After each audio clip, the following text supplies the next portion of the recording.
बिस्मिल्लाहिर्रहमानिर्रहीम। Welcome to my YouTube channel the CCTV technical engineer.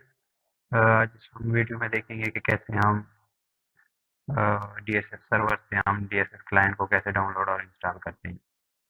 तो आपने सबसे पहले जो डीएसएस सर्वर की आईपी है उसमें आपने लॉगिन होना है और लॉगिन होने उसमें आपने वो ब्राउज़र पे आपने ओपन करना है वो आईपी और आपने यहाँ से इस पे डाउनलोड पे क्लिक कर देना है।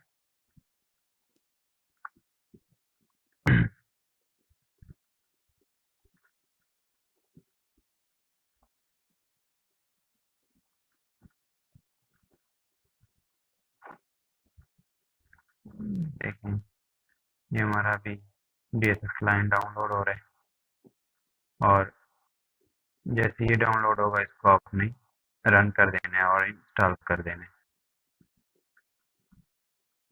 Thank you so much.